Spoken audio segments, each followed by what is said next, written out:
তেওঁক আমি আজি লাজবাৰৰ বাবে দেখিছো, ভাষাৰে প্ৰকাশ কৰিব নোৱাৰিলো। কি কম দাদা, শিৱখন ছবি ইমান আগুৱাই যাম বুলি আছিলো, কিন্তু ইমান এটা জীৱন্ত ৰূপ লৈ এনেকুৱা মুহূৰ্ত এনেকুৱাকে যেন চাম কেতিয়াও খাব নাছিলো। বহুত বেয়া লাগিছে, ক'ব নোৱাৰো।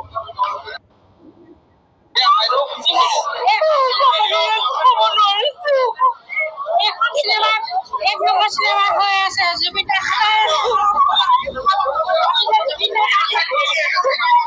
একো কবলৈ নাই। সকলোৱে আহিব ৰাইজ চাবলৈ, বহুত আৱেগিক হৈছে। জুবিনৰ লাষ্টৰ যোনখন চিনেমা, সেইখনতো মৰমক জীয়াই ৰাখিবলৈ শিকালে, ভাল পোৱাক জীয়াই ৰাখিবলৈ শিকালে। জুবিন দাই কেৱল নিজৰ মানৱ দেহ ত্যাগ কৰিছে।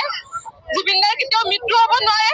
জুবিন দা ভগৱান হয়, আৰু ভগৱানৰ কেতিয়াও মৃত্যু নাই, আৰু জুবিন দাই ন্যায় পাবই লাগিব।